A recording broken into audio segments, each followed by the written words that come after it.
নমস্কাৰ বন্ধু বান্ধৱীসকল, আপোনালোকৰ গাঁৱত নিশ্চয় গাঁও পঞ্চায়তৰ মানুহে বা ভাৰতীয় জনতা পাৰ্টিৰ কিছুমান মানুহে দুখন ফৰ্ম দি আছে। তাৰে এখন হ'ল অৰুণোদয়ৰ বিষয়ে, আনখন হ'ল প্ৰধানমন্ত্ৰী জীৱন জ্যোতি বীমা যোজনা মানে ইঞ্চুৰেঞ্চ। এই দুখন ফৰ্ম আচলতে ফিল আপ কৰিলে অৰুণোদয় পাব বুলি কোনো কথা নাই, কিন্তু এইখন ছাৰ্ভেহে কৰি আছে চৰকাৰৰ মানুহে। এইটো ইলেকশ্যনৰ আগত বুলিও ক'ব পাৰে। মই সেইটো কোৱা নাই যে আপোনালোকে অৰুণোদয় নাপাব, কিন্তু পোৱাৰ আশা কম।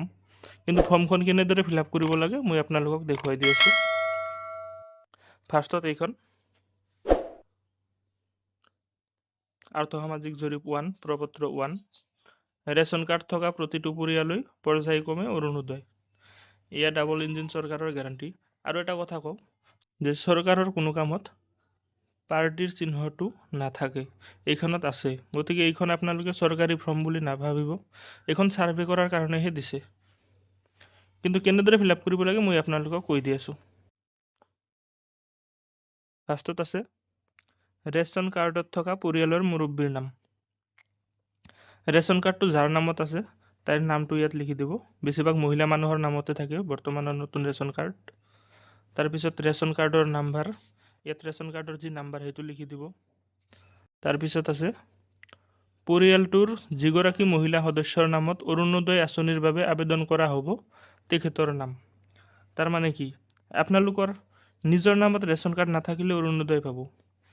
ৰেচন কাৰ্ডটো যাৰ নামত আছে তাইৰ নাম ইয়াত লিখিব লাগিব, আৰু যাৰ নামত অৰুণোদয় আঁচনি কৰিব বিচাৰিছে তাৰ নামটো ইয়াত লিখিব লাগিব, তাৰ গাঁৱৰ নাম, ডাকঘৰ আৰু পিন নাম্বাৰ। তাৰপিছত আছে বুথৰ নাম আৰু নাম্বাৰ। বুথৰ নাম মানে হ'ল ভোট কেন্দ্ৰৰ নাম, আপোনালোকে ভোট দিয়া কেন্দ্ৰটোৰ নাম আৰু নাম্বাৰ। এইখন নতুন ভোটাৰ কাৰ্ডত পাব আপোনালোকে।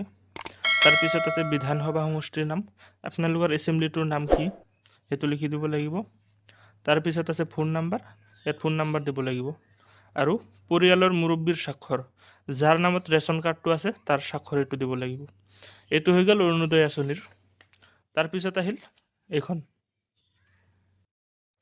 ভাৰতীয় জনতা পাৰ্টি অসম প্ৰদেশ আৰ্থসামাজিক জৰীপ 2। এইটো প্ৰধানমন্ত্ৰী জীৱন জ্যোতি বীমা যোজনা আৰু প্ৰধানমন্ত্ৰী সুৰক্ষা বীমা যোজনাৰ। আপোনাৰ ৰেচন কাৰ্ডখন আপোনাৰ পৰিয়ালৰ এক অভেদ্য সুৰক্ষা কৱচ। ৰেচন কাৰ্ড থকা প্ৰতিটো পৰিয়াললৈ বিজেপি চৰকাৰে আগবঢ়াইছে আয়ুষ্মান কাৰ্ডৰ বিনামূলীয়া চিকিৎসা সেৱা। আপোনালোকে আয়ুষ্মান কাৰ্ডখন পাইছে নিশ্চয়। তদুপৰি পৰিয়ালটোৰ মূল উপাৰ্জনকাৰীক বিনামূলীয়া জীৱন বীমা আৰু দুৰ্ঘটনা বীমা প্ৰদান কৰা হ'ব। মানে যদি মূল উপাৰ্জনকাৰীৰ কিবা হৈ যায় বা কিবা দুৰ্ঘটনা হয়, তেনেহ'লে এটা সুৰক্ষা দিব, কিবা পইচা পাব। এতিয়াৰ পৰা প্ৰধানমন্ত্ৰী জীৱন জ্যোতি বীমা যোজনা আৰু প্ৰধানমন্ত্ৰী সুৰক্ষা বীমা যোজনাৰ বাৰ্ষিক প্ৰিমিয়ামৰ সম্পূৰ্ণ দায়িত্ব গ্ৰহণ কৰাৰ পৰিকল্পনা কৰা হ'ব।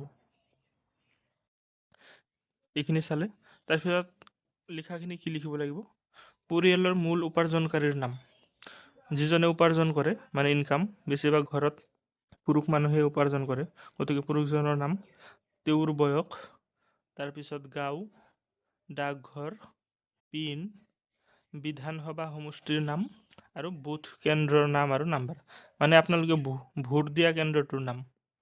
তাৰপিছত বেংক একাউণ্ট নাম্বাৰ, এই একাউণ্ট নাম্বাৰটো হ'ব ইয়াত যাৰ নাম দিব তাৰ।